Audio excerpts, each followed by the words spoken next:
Notebook और hello everyone, welcome to Vanti classes. My name is Manjeet Bhardwaj. तो बेटा आज हम सभी जीओसी को रिवीजन सेशन लगाएंगे। हमारा रिएक्शन मैकेनिज्म हो चुका है, जीओसी हो चुकी है, स्टीरियो हो चुकी है, ऑर्गेनिक में 3 चीजें हम कर चुके हैं। तो आज आप लोगों के कहने पर हम रिवीजन सेशन लगाने वाले हैं, तो फटाफट इसकी रिवीजन करेंगे। आज का पूरे क्लास के अंदर कोशिश मैं करूंगा कि पूरी जीओसी हो जाए, है ना। क्वेश्चंस देखूंगा मैं, आपको डाउनलोड करिए, इसके क्वेश्चंस भी भेज दूंगा। आप लोग अपनी तरफ से क्वेश्चंस भी लगाते रहिए। डेली 5-6 क्वेश्चन, मतलब 4-5 क्वेश्चन जीओसी के लगाना कोई बड़ी बात नहीं है, ठीक है। 10 मिनट में हो जाते हैं। 4-5 question GOC, 4-5 question stereo, 4-5 question reaction mechanism. Daily 5-5 question, मतलब 10-10 मिनट का भी करेंगे, आधे घंटे में हो जाता है। आधे घंटे में मेरा काम हो जाएगा, जो मैंने आज का नया लेक्चर करवाया होगा। तो इस तरह से आप 1-1.5 घंटा सबको एक साथ चलने दीजिए। टोटल टाइम उतना ही लगाना है, याद रखना। मैं हमेशा से कह रहा हूँ 3 से 4.5 घंटे लगाने हैं सिर्फ, ठीक है। डैम श्योर है, मोहर लगा रखी है, इससे ज्यादा टाइम लगाने की जरूरत नहीं होती है, नहीं होती है, नहीं होती है। फिर भी कोई टीचर आपको कह रहा है, कई टीचर स्कूल में आपको उल्टा सीधा कुछ कहते होंगे, इतने घंटे लगाओ, इतने घंटे लगाओ, 24 घंटे पढ़ो। ये सब कहने की बातें हैं। हर किसी के पास में 24 घंटे ही होते हैं, जिसकी मैनेजमेंट बेस्ट है और जिसे पता है कि इतना ही इनफ है। इससे ज्यादा करना बेवकूफी है, क्योंकि आपका शरीर जवाब दे जाएगा तो कुछ नहीं बनने वाला है, ठीक है। तो चलिए भाई शुरू करते हैं। GOC 1 general organic chemistry, that is. तो इसके अंदर क्या क्या आता है? Electron displacement in organic compounds. तो देखो भाई, inductive effect, resonance, mesomeric, hyper conjugation और इलेक्ट्रोमेरिक इफेक्ट, ठीक है। टेम्परेरी इफेक्ट होता है इलेक्ट्रोमेरिक इफेक्ट, ये तो आपको वैसे भी समझ में आ जाएगा, तो इसकी कोई टेंशन है नहीं। हाइपर कंजुगेशन और मेसोमेरिक, अब जरा ध्यान से देखना। Good evening sir. हाँ बेटा, good evening sir. Good evening बेटा, गुड इवनिंग, गुड इवनिंग, ठीक है। अब देखिए, सॉरी, रेजोनेंस और मेसोमेरिक इफेक्ट ये दोनों एक ही हैं, बस मेसोमेरिक इफेक्ट क्या होता है? डायरेक्शनल रेजोनेंस होता है, ठीक है। पता है सबको? तो यानी ये दोनों एक ही हैं। बचा क्या? बचा सिर्फ इंडक्टिव इफेक्ट और हाइपर कंजुगेशन। सिर्फ 2 ही चीजें बची हैं। इंडक्टिव इफेक्ट तो सीधा सीधा पता लगता है, इसमें कोई कहानी है ही नहीं। बहुत इंपॉर्टेंट जो होता है ना, वो हाइपर कंजुगेशन होता है। इसमें अल्फा हाइड्रोजन्स कितने हैं, अगर इसका पता हो तो हम हाइपर कंजुगेशन को डायरेक्टली बता सकते हैं कि इसकी स्टेबिलिटी क्या होगी, है ना। तो इसमें कॉन्सेप्ट आता है कि हाइपर कंजुगेशन के अंदर अल्फा हाइड्रोजन्स का। उसके अलावा रेजोनेंस, मेसोमेरिक आप हमेशा से पढ़ते हैं, रेजोनेंस और मेसोमेरिक एक जैसा है। इलेक्ट्रॉनिक इफेक्ट को अभी भी पढ़ने की जरूरत नहीं होती है, ये ऑलवेज वर्क करता है। तो चलिए शुरू करते हैं। इंडक्टिव इफेक्ट क्या होता है अभी? Slightly positive, slightly negative charge किसी के ऊपर होता है, उसी को इंडक्टिव इफेक्ट कहते हैं। जैसे क्लोरीन पर स्लाइटली नेगेटिव है, कार्बन पर स्लाइटली पॉजिटिव है, 3 कार्बन तक इफेक्ट करता है, याद रख लेना, ये हम डिस्कस कर चुके हैं। या मैग्नीशियम लगा रखा है तो कार्बन पर नेगेटिव आ गया, ठीक है। तो नेगेटिव इंडक्टिव इफेक्ट और पॉजिटिव इंडक्टिव इफेक्ट क्या होता है, जरा उसी के बारे में डिस्कशन करते हैं, ठीक है। What is negative and positive inductive effect? तो देखिए, नेगेटिव और पॉजिटिव इंडक्टिव इफेक्ट के अंदर, नेगेटिव इंडक्टिव के अंदर withdraw, group which withdraw the electrons, जो ग्रुप अगर इलेक्ट्रॉन छीन रहा है, जैसे Nr3 positive, Sr2 positive, NH3 positive, NO2 पर पॉजिटिव, नाइट्रोजन पे पॉजिटिव होता है, याद रख लेना, ठीक है। एक ऑक्सीजन पर नेगेटिव होता है, ओवरऑल न्यूट्रल है, लेकिन नाइट्रोजन R से जुड़ा हुआ है, नाइट्रोजन पर पॉजिटिव है, तो वो इलेक्ट्रॉन एक्सेप्ट तो करेगा, है ना, 3 कार्बन तक। फिर साइनाइड, साइनाइड को हम तवज्जो नहीं देते हैं, मैंने यहाँ पे इसको साइनाइड को अंडरलाइन कर बॉक्स बना रखा है, इसका मतलब साइनाइड एक इंपॉर्टेंट ग्रुप है, याद रखना। एल्डिहाइड, कार्बोक्सिलिक एसिड, ठीक है। उसके बाद फ्लोरीन, क्लोरीन, ब्रोमीन, आयोडीन आता है, फिर OR, OH। तो हल्का सा ऑर्डर है, थोड़ा सा ध्यान करेंगे तो समझ में आ जाएगा। बेंजीन जो है वो इलेक्ट्रॉन एक्सेप्टिंग इन नेचर होती है, याद रखना। Benzene electron accepting in nature है, यहाँ पर दिखा भी रखा है। और वैसे benzene electron accept as compare to donation के एक्सेप्ट करना पसंद करती है, बट अगर किसी के पास है इलेक्ट्रॉन ना, तो एक्सेप्ट करेगी। इंडक्टिव इफेक्ट में हम ये दिखाते हैं कि इलेक्ट्रॉन है नहीं इसके पास, मतलब कोई एक्सेप्ट ना करे, भले यहाँ बेंजीन एक्सेप्ट नहीं कर रही, बस खींच रही है, याद रखना। यानी इंडक्टिव इफेक्ट का मतलब खींचना, रस्सी से टग ऑफ वार आप लोगों ने देखा होगा ना, वो खींचते हैं जो रस्सी से, ये वही है। तो खींचने के इफेक्ट को हम इंडक्टिव इफेक्ट बोलते हैं। 25-30 क्वेश्चन सिर्फ रिएक्शन मैकेनिज्म के ही कर लें, कर सकते हो बेटा, मैं मना नहीं करता। प्रणव ने बोला एक दिन में 25-30 क्वेश्चन, बिल्कुल लगा सकते हो 25-30 क्वेश्चन, लेकिन रिवीजन कैसे करोगे, वो उतना ही जल्दी स्वाइप हो जाते हैं।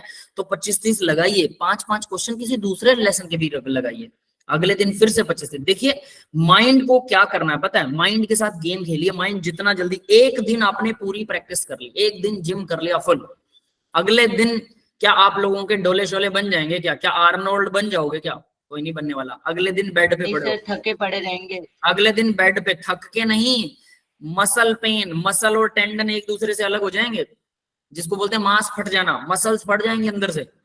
एक दिन अगर सारा कर लिया तो एक दिन में लेसन। और क्या उसके बाद, चलो ठीक है फिर भी आपने कर लिया, उसके बाद 10-15 दिन आपको जिम करने की जरूरत नहीं है, तो 11-15 दिन 20 दिन बाद जब आपके मसल्स ठीक हो जाएंगे, वापस महीना लग जाता है, क्या महीने बाद आपके फिर से डोले आर्नोल्ड जैसे हो जाएंगे? नहीं हो सकते।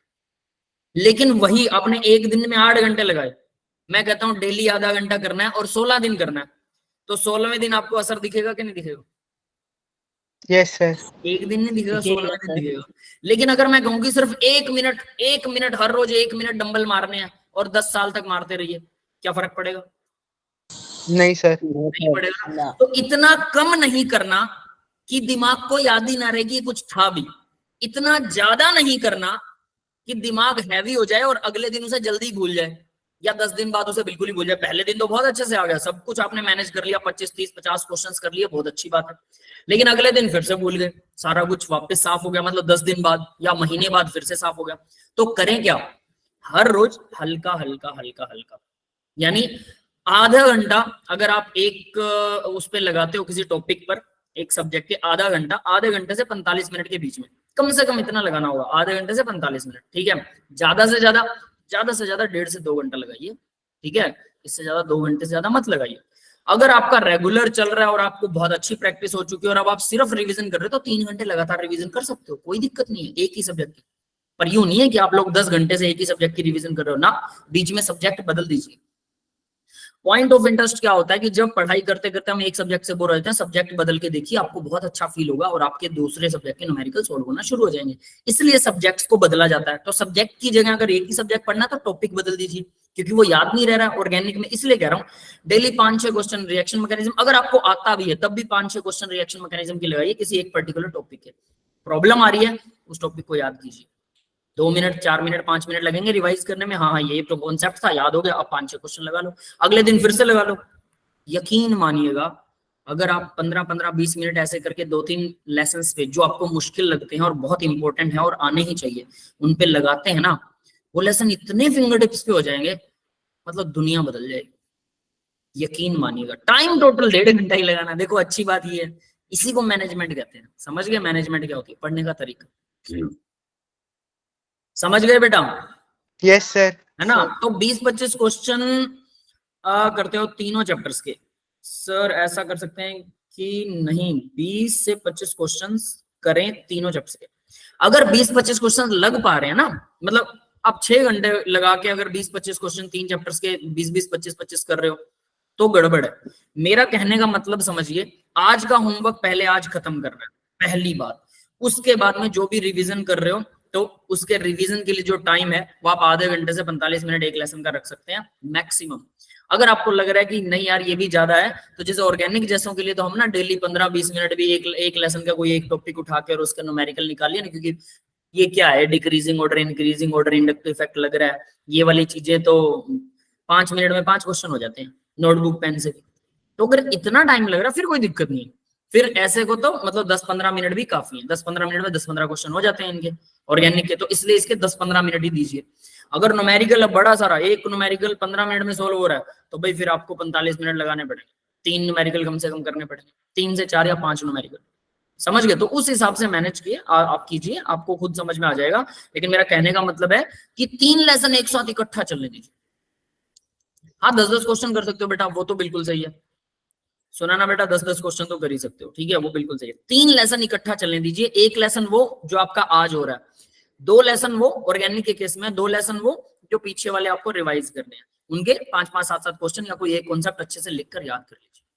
समझ गए? ऐसे करके 3 लेसन्स की रिवीजन एक साथ चलने दीजिए। जैसे ही जो लेसन चल रहा है वो खत्म होता है, उसके क्वेश्चंस पीछे से लगाना शुरू कर दीजिए और पीछे वाला एक क्वेश्चन ड्रॉप कर दीजिए। लगातार कंटिन्यूअसली 3 लेसन्स को मैनेज किया जा सकता है और हर रोज इसको सर एक चीज पूछनी है। हाँ बोलो बेटा। सर अगर कोई लिमिट से ओवर कर दे कुछ दिनों के लिए, तो अचानक से उसका मतलब परेशानी हो सकती है उसको बहुत ज्यादा है कि उसके मार्क्स भी आने बंद हो गए हो, कम ही आ रहे हो जितना वो पेपर नहीं वो ना एक ना मैं बताता हूँ, एक शेड इसको हम बोलते हैं कि एक शेडिंग सीजन आता है हर किसी का। मतलब हम सब कुछ बढ़िया कर रहे हैं, लिमिट से ज्यादा पढ़ रहे हैं, लेकिन फिर भी नंबर नहीं आ रहे। इसमें घबराने की कोई दिक्कत नहीं। अगर आप अपना काम सही तरीके से कर रहे हो, मार्क्स नहीं आ रहे हैं, कोई दिक्कत नहीं है। बस उसके लिए करना क्या है, बस मुझसे थोड़ा सा डिस्कस कर लीजिएगा, मैं आपको तरीका बता दूंगा कि आप कहाँ पर लैग कर रहे हो। कई बार हम क्या करते हैं ना, ज्यादा करने के चक्कर में जल्दी जल्दी पेज टपा रहे हैं, बस पढ़ रहे हैं, पेज टपा रहे हैं, पढ़ रहे हैं, हाँ आता है, हाँ आता है, आता हमें कुछ है नहीं। इसका तरीका, सर 60 क्वेश्चन करे हैं मैंने और फिर भी कोई असर नहीं दिख रहा। एक एक दिन में 60 हाँ, और वो भी 3-4 महीने लगातार। 60 क्वेश्चन किए तो डेफिनेटली कुछ तो फर्क पड़ेगा। सारे क्वेश्चन खुद किए हैं या सॉल्यूशन सर देखे? कॉपी में लिख लिख के, कॉपी में लिख लिख के सर, सॉल्यूशन देखे हैं बिना सॉल्यूशन के फिर और उसके सभी बाद जब हो जाते हैं ना, उसके बाद शायद जो गलती होती थी, गलती को पहले खुद सुलझाने की कोशिश की, फिर जाके सॉल्यूशन देखेंगे अगर नहीं हुआ तो। सॉल्यूशन देखने के बाद क्या करते थे? उस क्वेश्चन को मतलब छोड़ देते थे बस, या उस क्वेश्चन नहीं को सर, स्टार उसे लगा? वापस उस सॉल्यूशन को वापस लिखना है उस क्वेश्चन में। वो सही है, उस लेकिन तरह उसको से स्टार जैसे लगा, सुनिए सुनिए, उसको स्टार लगा के छोड़ दीजिए। मान लीजिए 60 क्वेश्चन में आपके 5 क्वेश्चन थे जो आपसे नहीं हुए, ठीक है, स्टार लगा के 5 क्वेश्चन आपने देख भी लिए, आगे समझ, स्टार लगा के छोड़ दिया। अगले दिन फिर से 60 क्वेश्चन में 5-7 क्वेश्चन थे, और अगले दिन फिर से जब 15 क्वेश्चन इकट्ठे हो जाए, 15 क्वेश्चन, तो फिर चौथे दिन, फोर्थ डे, या मान लीजिए पहले ही दिन 15 क्वेश्चन है, तो अगले दिन पहले वो वाले 15 करने दोबारा से, बिना सॉल्यूशन देखे, बिना सॉल्यूशन देखे। ये आपको यहाँ पर हल्का सा रुकना पड़ेगा। यूं नहीं कि अगले क्वेश्चन करते जा रहे हो, पिछले छोड़ते जा रहे हो, जो नहीं हो रहे ना वो। हाँ, 11th का रिवीजन भी करना है, बिल्कुल। 11th के रिवीजन के लिए तो बोल रहा हूँ आपको, जैसे ऑर्गेनिक ये चल रही है ना, इसमें लगातार 3 लेसन आप कर सकते हैं डेली। आज का होमवर्क कीजिए, पीछे वाला कीजिए, ठीक है, पीछे वाले 2 क्वेश्चन, 5-5, 7-7 क्वेश्चन उसके उठा लीजिए, 15-15, 20-20 मिनट। उसके बाद में अगर आप 2 से सवा 2 घंटे एक सब्जेक्ट पर लगा रहे हैं डेली, है ना, 2 सब्जेक्ट डेली करने होते हैं, 4.5 घंटे मैक्सिमम है, तो सवा 2 घंटे का एक सब्जेक्ट है। मान लीजिए आज केमिस्ट्री आपने पढ़ी, आज केमिस्ट्री पर सवा 2 घंटे घर पर बैठकर लिख कर देखिए।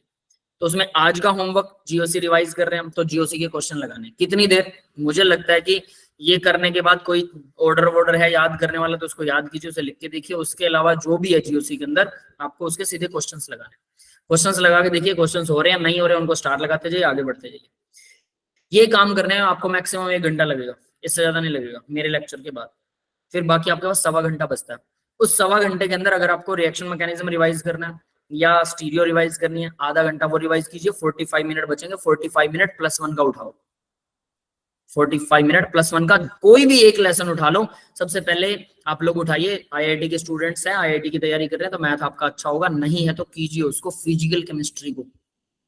फिजिकल केमिस्ट्री के कितने लेसन है बता देता हूँ। मोल कॉन्सेप्ट है पहला लेसन, दूसरा लेसन एटॉमिक स्ट्रक्चर को एक बार डिनाई कर दो, मना कर दो, उसको मत उठाओ, ठीक है, वो बिल्कुल लीग से हटके है, उसका कहीं काम नहीं आता है। मतलब वो लास्ट में भी कर लेंगे ना, 10 दिन रिवीजन कर ली उसकी, उतना भी काफी है, ठीक है, लास्ट के 10 दिन। सर तो फिर स्टेट ऑफ थर्मोडायनामिक्स, देखिए स्टेट ऑफ मैटर है, थर्मोडायनेमिक्स और इक्विलिब्रियम, 4 लेसन है टोटल, अच्छे वाले टोटल 4 लेसन है। तो इन चारों को सबसे पहले उठाना। मोल कॉन्सेप्ट उठाइए, डीप में एडवांस लेवल तक जाइए मोल कॉन्सेप्ट के, डेली 45 मिनट, मतलब 3 क्वेश्चन तो आप एडवांस लेवल के डेली कर सकते हैं। 3 क्वेश्चन एडवांस लेवल के, 10 दिन में 30 क्वेश्चन हो गए भाई, 10 दिन में 30 हो गए बेटा, 30 क्वेश्चन एडवांस के, और वो भी डिटेल में यूं जमा के। मोल कॉन्सेप्ट तो निचोड़ दिया, फिर आगे क्या करना है, मोल के बाद में स्टेट ऑफ मैटर करो, स्टेट ऑफ मैटर के बाद फिर थर्मो उठाओ, और थर्मो के बाद इक्विलिब्रियम। थर्मो और इक्विलिब्रियम में 10 की जगह पर 20 दिन लगा लो, 40 दिन में वो हो जाएंगे। और थर्मो और इक्विलिब्रियम, स्टेट ऑफ मैटर 10 दिन का है, और 10 दिन का वो हो गया मोल कॉन्सेप्ट। 4 लेसन 80 दिन में हो गए, मतलब 3 महीने में 4 लेसन रगड़ दिए बिल्कुल निचोड़ के। उसके बाद में ना +1 की केमिस्ट्री में कुछ बचता नहीं है। ऑर्गेनिक तो ये +1 वाली हो रही है यहाँ पे, उसको तो भूल जाओ, जीओसी +1 वाली होगी, उसमें है क्या, सारी यहाँ पे आ जाएगी वो। ऑर्गेनिक खत्म, फिर क्या रहेगी, इनऑर्गेनिक। कौन से लेसन रह गए वो, S block, P block, periodic table, hydrogen, S block, P block, hydrogen, कुछ नहीं। केमिकल रिडॉक्स बॉन्डिंग वाला एक लेसन रहेगा, उसमें आप 5 दिन ढंग से लगा लो रिडॉक्स रिएक्शंस को, उनको बैलेंस कर लीजिए, 5-6 दिन वो भी आ जाएगा, ठीक है। Sir, chemical bonding, chemical bonding वाला लेसन 10 अच्छे दिन, करेंगे, मुश्किल से 10 दिन का, देखा। 10 दिन का है नहीं। अगर किसी को नहीं आता तो मैं 1 दिन में उसके सिर्फ स्ट्रक्चर बनाना सिखा दूंगा, बाकी सब आसान है, बाकी सब आसान है। समझ गए मतलब, हमने क्या किया, 45 मिनट ईच डे दिया, 3 महीने दिया, +1 लगभग निपटा दी। उसके बाद में अगर आप 2 महीने और 5 महीने टोटल, 2 महीने और +1 को पीछे रगड़ रहे हो और +2 को भी साथ में रगड़ते जा रहे हो, सोच लो हो गया ना पूरा, बैलेंसिंग आ रही है। और लगभग आपने ना, अगर आप 70% पे पहुंच गए ना, तो आपकी स्पीड इतनी अच्छी हो जाएगी। और जो बकवास लेसन बचेंगे, जो आसान लेसन बचेंगे, वो तो आप यूं चुटकियों में कर दोगे, मुश्किल लेसन पर ही टाइम लगता है। अगर ये कर लिया तो आज से स्टार्ट कर दो, 45 मिनट डेली +1 को दो। समझ में आ रहा है सबको? अब 11th की प्रॉब्लम अगर आप लोग 10 दिन बाद मुझसे फिर से पूछ रहे हैं कि सर 11th की रिवीजन करनी है, सिर्फ 45 मिनट दीजिए, 10 दिन बाद मोल कॉन्सेप्ट सबका कंप्लीट होना चाहिए। फिर उसके बाद 10 दिन बाद है ना, ऐसे करके कीजिए। फिर मोल कॉन्सेप्ट के बाद स्टेट ऑफ मैटर को उठाएं, अच्छी बात है। लेकिन अगर किसी का मूड है कि स्टेट ऑफ मैटर तो मैं बाद में उठाऊंगा, तो आप थर्मो प्लस आयनिक इक्विलिब्रियम उठाइए, 20-20 दिन उन पर लगाइए, ठीक है। तो आपका बहुत बढ़िया हो जाएगा। डेली के 3 क्वेश्चन करना, 15 दिया 45 क्वेश्चन वाइज, तो 15-15 दिन में हो जाएंगे। महीना लगेगा थर्मो और आयनिक इक्विलिब्रियम पर, सिर्फ 1 महीना और डेली सिर्फ 3 क्वेश्चन। और ये कोई बड़ी बात नहीं है। अगर आपको लगता है कि मुझे एडवांस नहीं आ रहा है, तो मेंस या एनसीईआरटी उठा लीजिए। एनसीईआरटी के तो 3 की जगह 45 मिनट में 10 क्वेश्चन निकल सकते हैं बड़े आराम से।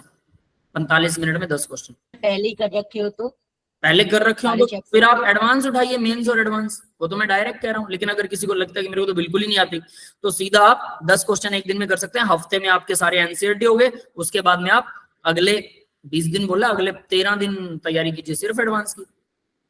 सर इक्विलिब्रियम में ना, मतलब जहाँ भी क्वेश्चन देगा वो टाइट्रेशन के साथ मिक्स मिलते हैं उसके। तो टाइट्रेशन का कॉन्सेप्ट उसमें पढ़ लीजिए ना बेटा। अगर ऐसा लग रहा है आपको, 4 दिन टाइट्रेशन पे लगा लो यार, 45 मिनट ईच, 4 दिन टाइट्रेशन पे लगा लो, डिस्ट्रीब्यूट करो इसे। नहीं समझ में आ रहा आपको, आपको लग रहा है कि टाइट्रेशन बिल्कुल ही ऊपर से टप रहा है, 2 दिन पढ़ के देख लिया, तो वो छोड़ दो और मेरे को भेज दो। उसके अलावा जो क्वेश्चन है वो करो, वो मेरे पास भेज दो। फिर मैं जब 5-7 क्वेश्चन हो जाएंगे, एक लेक्चर लगा दूंगा, टाइट्रेशन सब कुछ क्लियर। समझ गए? Okay sir. Okay sir. जिसमें आप सिर्फ चैप्टर के सारे टॉपिक्स का ओवरव्यू दे दिया करो बेटा। ओवरव्यू तो आपके लिए बहुत खतरनाक हो जाएगा। मतलब ओवरव्यू से क्या घंटा पता लगेगा यार, डीप तो आपको सर फिर हमें पता चल जाएगा ना चैप्टर में टॉपिक कौन कौन से हैं, तो हम वही वही टॉपिक फिर पढ़ ले करेंगे ना। सीधा एडवांस लेवल उठाइए, उसमें जो टॉपिक लिखा हुआ वही पढ़िए।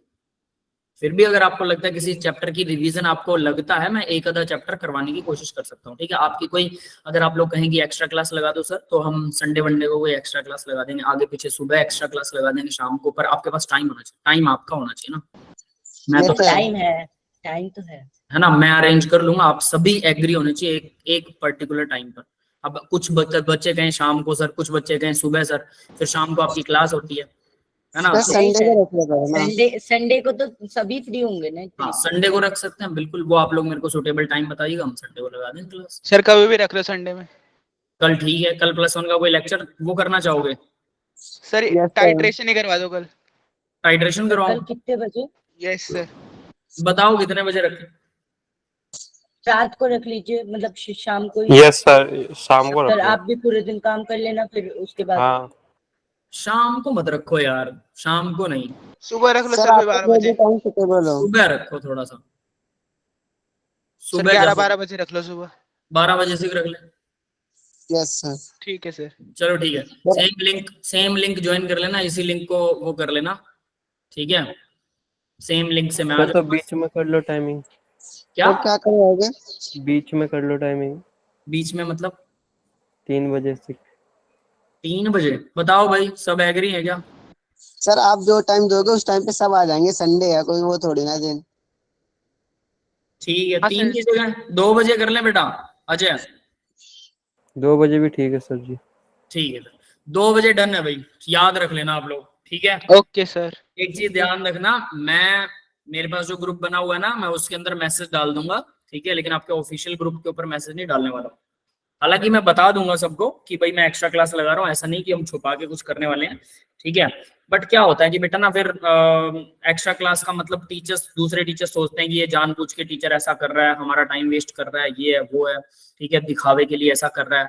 आई don't want to show anyone else. मैं किसी को ये दिखाना नहीं चाहता कि मैं कुछ ज्यादा ही बढ़िया पढ़ाता हूँ या कुछ ज्यादा ही मेरे को बच्चों की परवाह है। समझ गए ना? टाइट्रेशन करना है क्या सभी को, ये बता दो अब जरा। Yes sir. ठीक है, टाइट्रेशंस के न्यूमेरिकल्स करवा दूंगा। टाइट्रेशंस क्या होती हैं, कैसे होती हैं, सर कैसे? टाइट्रेशन कौन से चैप्टर में था ऐसे? रिडॉक्स में आती है बेटा टाइट्रेशंस। सर इक्विलिब्रियम और Okay. रिडॉक्स दोनों में थी। हाँ इक्विलिब्रियम में तो फिर है ही, लेकिन मतलब रिडॉक्स से शुरू होती है ना, वो आ गई तो फिर इक्विलिब्रियम में तो आप कर ही लोगे, कोई दिक्कत। क्लियर है? Yes sir. ठीक है, फिर कल 2 बजे याद रख लेना, 2 बजे दोपहर को, ठीक है, टाइट्रेशन शुरू करेंगे।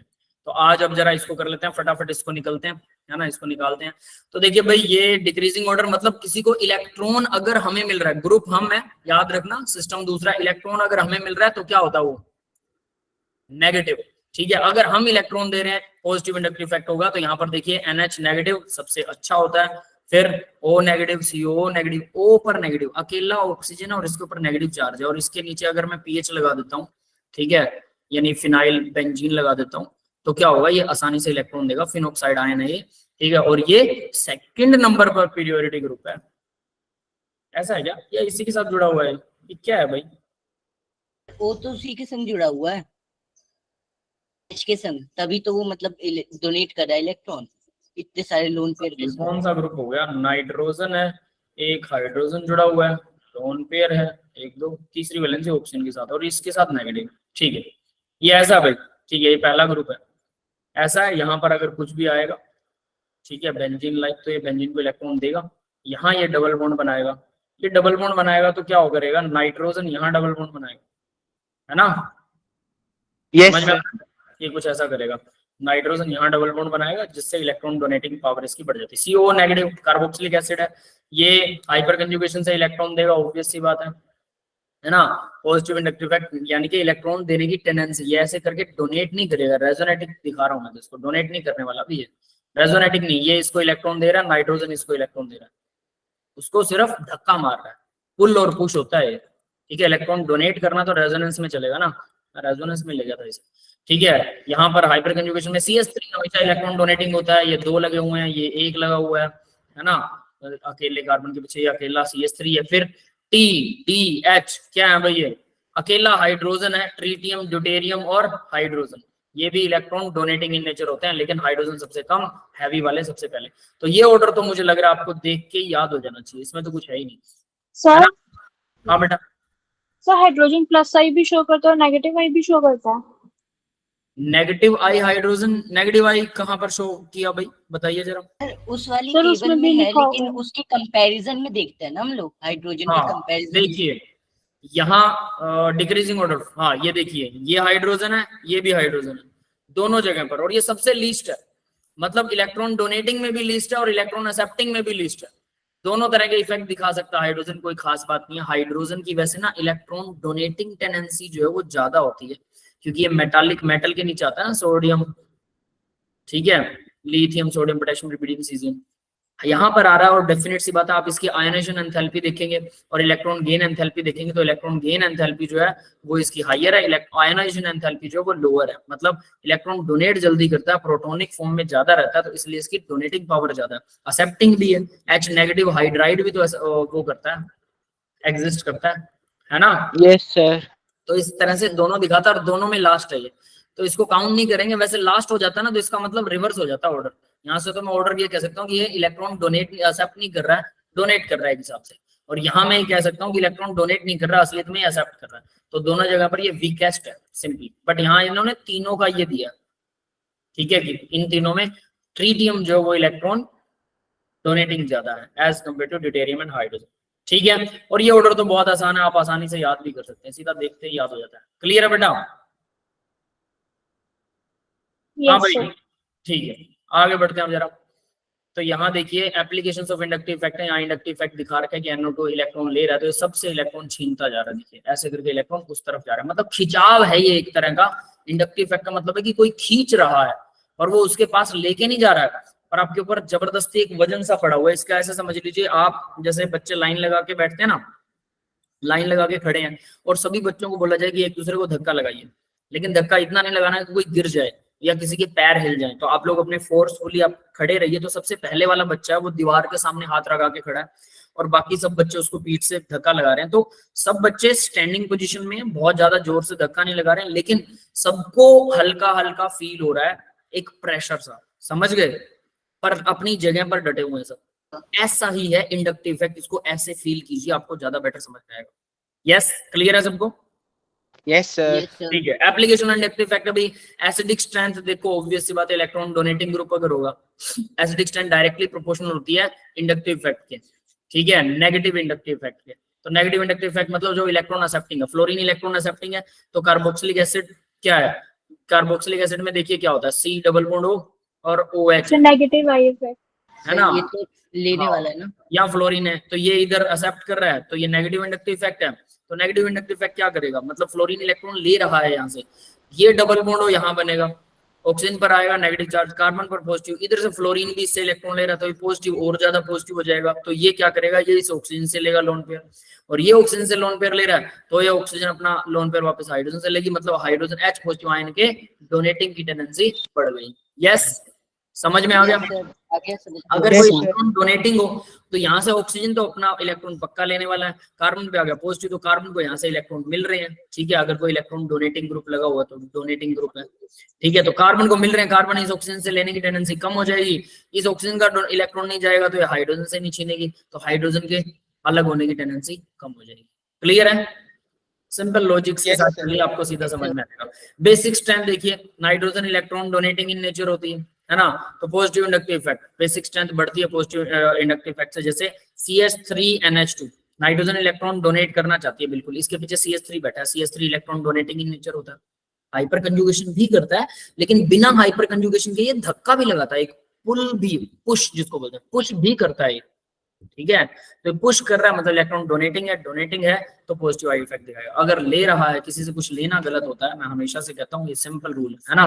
तो ये भाई, तो ये अमोनिया से ज्यादा बेसिक होगा, फिर अमोनिया इनसे ज्यादा बेसिक होगा, क्योंकि ये क्या है, यहाँ NH2 इलेक्ट्रॉन डोनेटिंग टेंडेंसी होती है यहाँ पर बेंजीन की, डोनेटिंग है एक्सेप्टिंग है, एक्सेप्टिंग है यहाँ पर, नाइट्रोजन से पीएच ले लेगा, इलेक्ट्रॉन ले लेगा, नाइट्रोजन को डोनेट अगर करेगा तो नाइट्रोजन के पास में इतने इलेक्ट्रॉन्स लेने की एक्सेप्टिव वैसे भी टेंडेंसी नहीं होती, तो ये नाइट्रोजन इसको देगा, जिसकी वजह से नाइट्रोजन पर पॉजिटिव चार्ज आ जाएगा, तो ये बेसिसिटी घट जाएगी अमोनिया से भी, ठीक है। क्लियर है? Sir clear. ये ऐसे करेगा यहाँ, जिससे इस पे पॉजिटिव आ गया तो कहानी पलट जाएगी। आगे देखिए, स्टेबिलिटी ऑफ कार्बोकेटायन है, तो कार्बोकेटायन की स्टेबिलिटी भी इंडक्टिव इफेक्ट से डिफाइन कर सकते हैं हम। यहाँ पर CH3 है, सबसे कम स्टेबल है, यहाँ पर CH3 3 लगे हुए हैं इसके साथ, है ना, टर्शरी कार्बोकेटायन सबसे ज्यादा स्टेबल है, हाइपर कंजुगेशन से भी है, इंडक्टिव इफेक्ट से भी, दोनों से होता है, याद रख लेना। तो यहाँ हम सिर्फ इंडक्टिव इफेक्ट की बात कर रहे हैं। सेम अपोजिट के अंदर ये क्लोरीन लगा हुआ है, इसके साथ में NO2 लगा हुआ है, तो ये NO2 पॉजिटिव है, इलेक्ट्रॉन एक्सेप्टिंग है, तो इसकी टेंडेंसी कम हो गई स्टेबिलिटी की, इसकी टेंडेंसी सबसे ज्यादा नॉर्मल वाले की। क्लोरीन लगा, ये भी इलेक्ट्रॉन एक्सेप्टिंग है, इसकी और कम होगी, NO2 की सबसे कम होगी। समझ में आ गया? Stability Yes, sir. कार्बो एनायन की स्टेबिलिटी ने उल्टा हो जाएगी भी, कार्बो एनायन नेगेटिव आयन होता है, अगर इलेक्ट्रॉन डोनेटिंग ग्रुप बैठा है और इसके पास ऑलरेडी नेगेटिव इलेक्ट्रॉन है, तो भाई ये बेचारा क्या करेगा, कहेगा मैं किस को टॉलरेट करूं, ठीक है, मेरा यहाँ पर नहीं चल रहा भाई, तो ये क्या करने वाला, ये लास्टली बोलेगा कि मुझसे टॉलरेट नहीं होने वाला, तो ये किसी को इलेक्ट्रॉन डोनेट कर देगा, तो स्टेबल नहीं रहेगा, जल्दी किसी और को पकड़ेगा। जितना ज्यादा कोई एंजाइटिक होता है उतना ही जल्दी किसी और को पकड़ता है।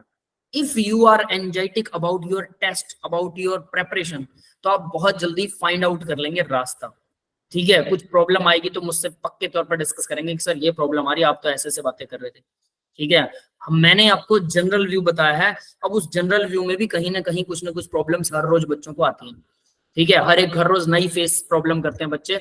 कुछ बच्चे बोलते हैं हमें टाइम नहीं पूरा मिल रहा है, कुछ बच्चे बोल रहे हैं सर सॉल्व कुछ भी नहीं हो रहा है। फिर मैं उनको बोलूंगा बिल्कुल बेसिक पर आ जाओ, जिसका बिल्कुल कुछ भी सॉल्व नहीं हो रहा, सबसे पहले थ्योरी याद करो, उसके बाद में एनसीईआरटी सॉल्व करो सॉल्यूशन के साथ, वो सबको आपको भेज रखी है। वो होने के बाद फिर मैं बोलूंगा अब मेन सॉल्व करो। फिर बच्चों को एंजाइटी होती है सर टाइम बहुत ज्यादा लग रहा है, लगाओ भाई, बिल्कुल लगाओ, शुरू में टाइम लगेगा, जैसे ही आप हैबिचुअल होते हैं 2-3 महीने में ना इतना जबरदस्त में आप अंदर घुस जाएंगे कि आसानी से उसको पास कर सकते हैं, ठीक है। तो वैसे करके धीरे धीरे इन चीजों को एप्लीकेबल बनाइए बेटा, आसानी से हो जाएगा, कोई दिक्कत नहीं। तो याद रखना मैंने इनिशियल स्टेप बताया, ठीक है। तो यहाँ कार्बो एनायन है, अनस्टेबल हो जाएगा, तो यहाँ पर भी अनस्टेबिलिटी क्या करेगी, किसी और को इलेक्ट्रॉन डोनेट कर देगा, ठीक है। अनस्टेबिलिटी में इंसान कुछ ना कुछ ऐसा करता है जो मतलब उसको स्टेबल बनाने में हेल्प करे। Yes Aman, are you have any question?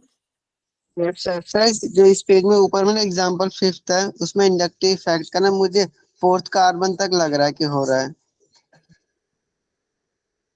Inductive 4 तक नहीं बेटा, थर्ड तक ही रहता हूँ। कौन सा एग्जाम्पल? 5th नंबर का, इसी पेज पे टॉप पर है। 5th नंबर वाला ये वाला एग्जाम्पल?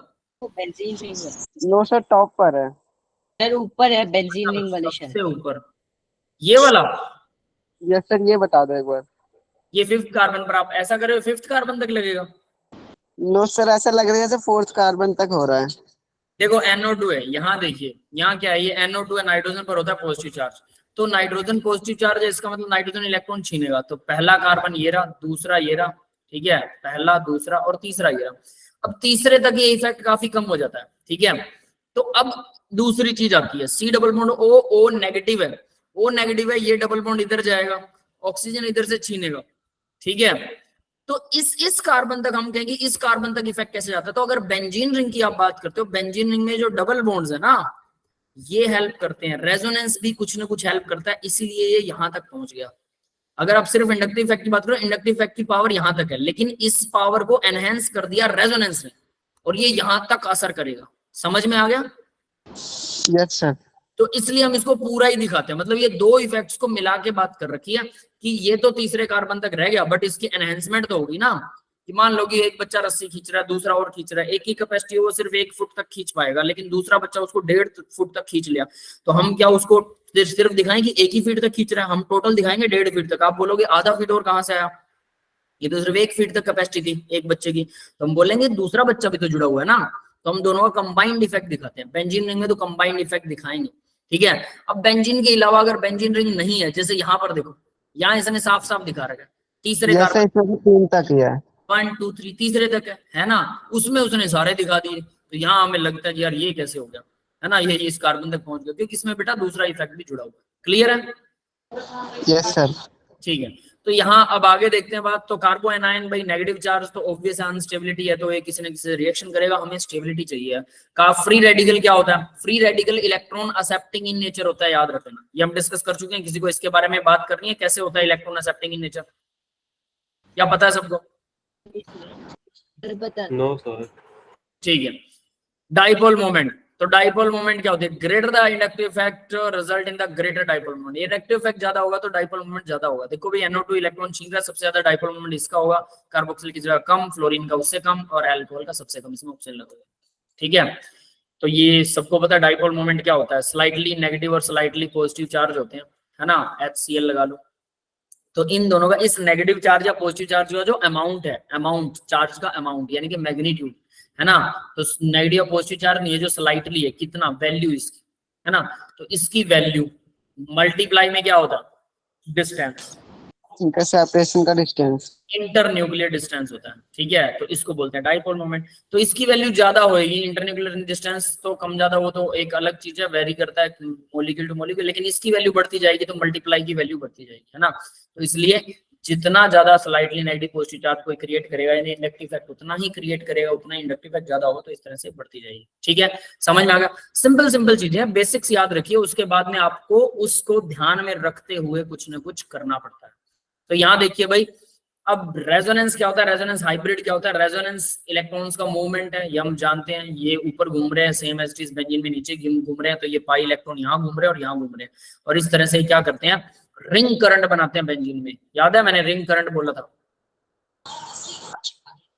और रेजोनेंस हाइब्रिड एक्सियल स्ट्रक्चर होता है, लेकिन हमारे रेजोनेटिक स्ट्रक्चर्स जो होते हैं जिसमें इलेक्ट्रॉन हम घूमते हुए नजर दिखाते हैं, वो रियल नहीं होते हैं। मैंने बोला था पंखे में पंख घूम रहे हैं तो आपको ऐसा गोल गोल ही नजर आएगा, वो नहीं नजर आएगा कि यहाँ पे रुक गए पंख, यहाँ रुक गए, यहाँ रुक गए। क्लियर है?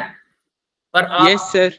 मोमेंट ऑफ टाइम पर आपको जो मैकेनिज्म करवाना पड़ता है, तो रेजोनेंस स्ट्रक्चर ही काम आते हैं। रेजोनेंस हाइब्रिड किसी काम का नहीं है, पर असली स्ट्रक्चर वही है जो किसी काम का नहीं है ना। तो ये हम डिस्कस कर चुके हैं पहले से, इसको पढ़ भी चुके हैं। तो ये नीचे वाला अब हमें हाइपोथेटिकल होते हैं, ये वो इसकी वजह सीधा इसकी प्रैक्टिस करनी है।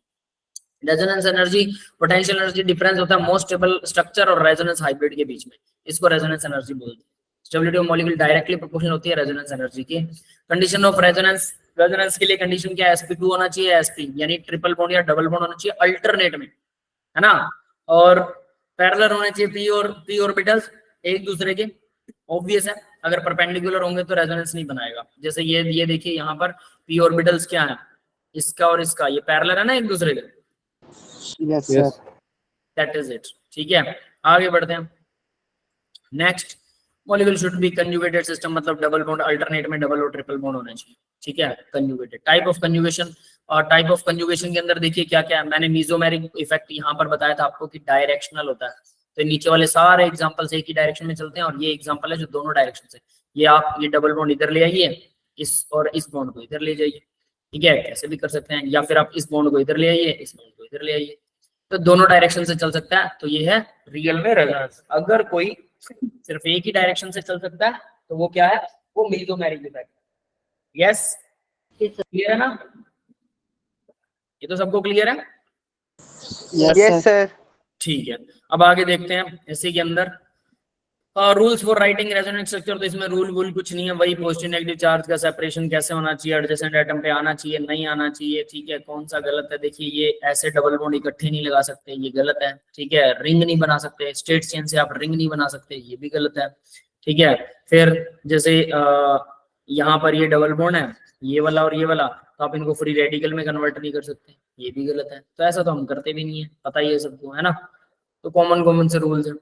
फिर आप एटम्स को NH3 पर पॉजिटिव चार्ज है तो आप कार्बन पर पॉजिटिव लगा के NH3 कर दो, ऐसा भी कुछ गड़बड़ नहीं कर सकते। यहाँ इलेक्ट्रॉन नंबर ऑफ कार्बन के बॉन्ड देखिए 3 और 2 5 बना दिया आपने, है ना?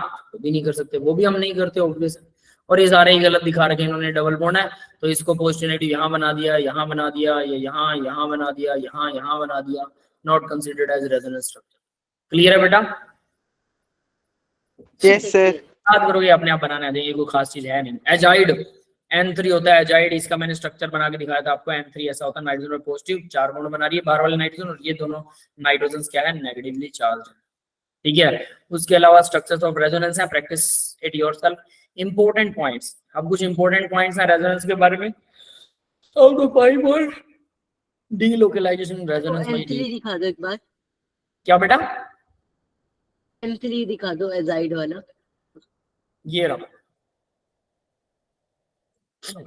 N3 होता है azide ion, N3 negative. Yes sir. ठीक है, आगे बढ़ते हैं। अब यहाँ lone pair will not take part. हाँ, ये एक एग्जांपल है पाइरिडिन का। बेंजीन की तरह 3 डबल बॉन्ड है, तो ये डबल बॉन्ड ही क्या करेंगे, पार्टिसिपेट करेंगे, लोन पेयर नहीं करेंगे, क्योंकि वो इसके परपेंडिकुलर है। परपेंडिकुलर कैसे? डबल बॉन्ड यहाँ तो ऐसे और ऐसे है, ऐसे और ऐसे है, और ये वाला ऐसे है, तो देखो ये इसके साथ शेयर नहीं हो सकता है, यानी ये ऊपर नीचे है। मैं ये करूं आर पार, स्क्रीन के आर पार डबल बॉन्ड है ये, आर पार, और ये वाला क्या है, प्लेन के ऊपर है, आर पार नहीं है, it is in with in the plane, और ये आर पार है। एक तो स्क्रीन के पिछली साइड है, एक स्क्रीन के आप वाली साइड या मेरे वाली साइड कह लीजिए, समझ गए? Yes sir. है ना? तो इस वजह से ये पार्टिसिपेट नहीं करेगा। लेकिन इस केस में देखिए यहाँ पर 2 डबल बॉन्ड है, यहाँ पर इसका ओरिएंटेशन बिल्कुल परफेक्ट होता है और ये पार्टिसिपेट करता है। क्लियर है डीलोकलाइजेशन में? तो ये एग्जांपल्स हैं कुछ कि जहां पार्टिसिपेट नहीं करेगा, जहां पार्टिसिपेट करेगा, ये याद होनी चाहिए। बिल्कुल कॉमन सी चीज है ये, जब हम करते हैं इनमें एक्सेप्शंस तब भी पढ़ते हैं। Rule for stability of resonance structure की स्टेबिलिटी के लिए, स्टेबिलिटी ऑर्डर पहले का दूसरे से ज्यादा है, तो ये सारे रूल्स आपको रीड कर सकते हैं आप आसानी से। रेजोनेंस का पता होना चाहिए, प्रैक्टिस है सारी। ठीक है, आगे बढ़ते हैं। डायरेक्शनल रेजोनेंस होता है भाई, मेसोमेरिक इफेक्ट। मेसोमेरिक इफेक्ट आ गया। एक एरोमेटिसिटी, एरोमेटिसिटी सबको पता है, aromaticity 4n+2 pi electron. Yes sir. Yes sir. Yes sir.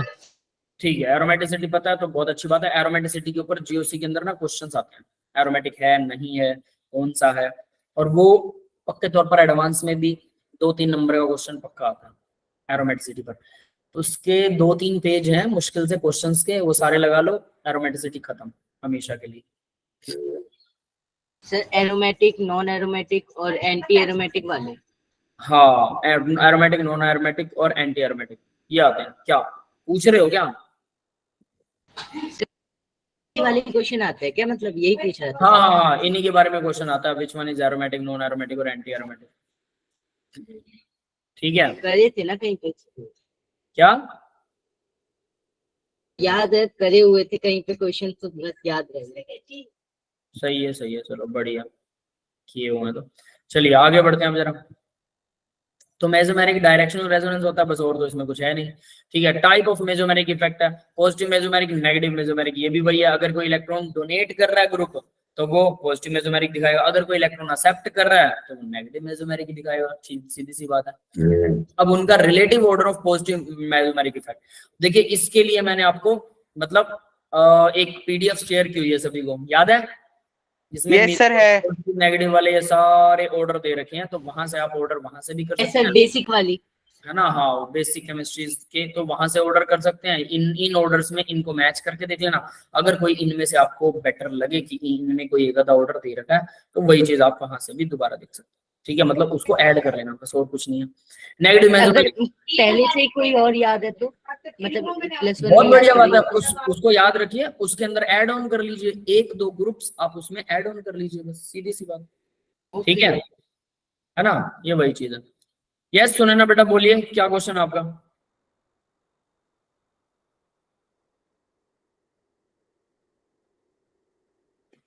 सुना ना बेटा,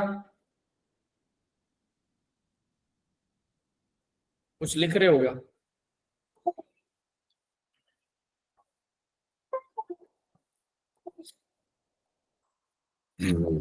अच्छा सर, एरोमेटिक बता दो, मुझे नहीं। अच्छा एरोमेटिक, एरोमेटिक चलिए एरोमेटिक एंटी एरोमेटिक बताता हूँ बेटा। 4n+2 पाई इलेक्ट्रॉन है एरोमेटिक के लिए। देखिए एरोमेटिक क्या होते हैं, एरोमेटिक। ठीक है, रूल लिख लेना। पहला, अपनी नोटबुक उठा लो। ठीक है, पहला रूल क्या है कि बताओ भाई क्या होना चाहिए। 4n+2 pi electrons. वो सबसे लास्ट वाला है। सबसे पहले तो अल्टरनेट में डबल कॉन्जुगेट डबल बॉन्ड होनी चाहिए। अल्टरनेट के अंदर डबल और ट्रिपल बॉन्ड होने चाहिए अल्टरनेट में। अब अल्टरनेट का मतलब क्या होता है, एक को छोड़कर एक। पहला डबल है फिर ट्रिपल है, डबल है फिर ट्रिपल है, डबल है फिर ट्रिपल है। क्लियर है या सामान बेटा? Yes, कुछ क्लियर हो गया? सर डीएसडी की तरह ना। ठीक है, तो पहली बात तो ये होना चाहिए। दूसरी बात, सेकंड चीज, रिंग होना चाहिए। यस, क्लियर है? Yes sir. तीसरी बात, प्लेनर स्ट्रक्चर होना चाहिए। प्लेनर, अब प्लेनर क्या होता है भाई, मतलब जैसे एक ही प्लेन में sp2 और sp हाइब्रिड आई। हाँ, ये जो कार्बन्स है ना, बाकी के नहीं, ये जो कार्बन्स हम लगाएंगे, मान लीजिए बेंजीन का एग्जांपल लेते हैं, सबसे सिंपल एग्जांपल है। तो ये सारे कार्बन जो हैं, ये क्या हो रहा है भाई, छोटे बड़े हो गए क्या? ये सारे कार्बन जो हैं वो एक ही प्लेन में होने चाहिए। मतलब ये बिल्कुल पेज के ऊपर एकदम फिट आए। ऐसा ना हो कि ये वाला कार्बन जो है वो अबव द प्लेन है, ये वाला फिर बिलो द प्लेन है, ये वाला कार्बन नीचे लगा हुआ है, फिर ऊपर वाला ये वाला कार्बन फिर से ऊपर लग गया। ऐसा नहीं होना चाहिए। यस, क्लियर है? एक प्लेन, यस सर। ये सभी कार्बन एक प्लेन में। प्लेनर होना चाहिए, रिंग होना चाहिए। ठीक है, अल्टरनेट में डबल या ट्रिपल बॉन्ड, तो हमें पता है बेंजीन में एक छोड़कर एक, ये सिंगल है, डबल है, सिंगल है, डबल है, ये सिंगल याद है। इसी वजह से नहीं रहा, ज्यादातर में मिल जाता है ना क्या बेटा? सर, ज्यादातर में ये तीनों रूल्स पहले से ही होते हैं, वो 4n+2 ही ढूंढना पड़ता है, तो याद हाँ, क्योंकि आप ये इतना जनरलाइज है ये तीनों चीजें कि हम इन पे ध्यान ही नहीं दे पाते, क्योंकि हमें पता है कि हमें रिंग ही देखनी है। हमें ये भी पता है कि नहीं सर, कुछ कुछ में प्लानर भी नहीं होते। हाँ, वो याद करना पड़ता है। वो टब लाइक स्ट्रक्चर होती है ना, ऑक्टा टेट्राईन, वो प्लेनर नहीं होता। बताता हूँ उसका एग्जांपल भी। तो प्लेनर होना चाहिए। ठीक है, अब प्लेन देखिए, रिंग आप चेक कर सकते हो या नहीं कर सकते? Yes sir. शक्ल देख के रिंग का पता लगेगा रिंग है कि नहीं। डबल बॉन्ड अल्टरनेट में है या नहीं चेक कर सकते हो कि नहीं कर सकते? Yes sir. तो ये भी शक्ल देख के पता लगा। प्लेनर को शक्ल देख के बता सकते हो क्या? नहीं बता सकते। प्लेनर का रट्टा मारना पड़ेगा। आप लोगों ने, मान लीजिए मेरी फोटो है, आपको जैसे दिख रही है, तो आपने देखा होगा एक पेज के ऊपर भी पेंटिंग करते हैं लोग, या जो फोटो हम देखते हैं वो 2D में होती है, 3D में तो नहीं होती। तो मैं प्लेन हूँ, मेरी नाक बाहर है ना, आंखें अंदर हैं, कान बाहर हैं, सिर बाहर है धड़ से, गर्दन छोटी है, हाथ अलग से बाहर है, सब ऊट पटांग है ना। हम सब ऐसे होते हैं, अपने आप को ब्यूटीफुल समझते हैं है ना। प्लेन में होते हैं ना, ऐसे तो प्लेन के लिए होंगे ना हम लोग। तो हम प्लेनर नहीं है, ठीक है ना, हम प्लेनर नहीं है। ठीक है, समझ रहे हो मेरी बात? हम प्लेनर नहीं है, हम प्लेन में नहीं है। तो प्लेन में कोई चीज कैसे हो सकती है? दीवार है, वो दीवार एक प्लेन होता है, फर्श भी एक प्लेन होता है, तो ये चीजें प्लेन होती है। फ्लैट प्लेन मतलब फ्लैट, तो हम फ्लैट नहीं है, ठीक है, हम 3D में है। तो भाई इसका मतलब मेरी फोटो तो प्लेन दिखाई देती है, तो क्या मैं प्लेनर हूं? नहीं। मतलब फोटो में आपको मॉलिक्यूल हो सकता है प्लेनर दिखाया गया हो, ये हो सकता है, पर वो मॉलिक्यूल प्लेनर ना हो। यस, क्लियर है? तो ये क्या करें? रट्टा मारना पड़ेगा, प्लेनर का कोई इलाज नहीं है, यू कांट।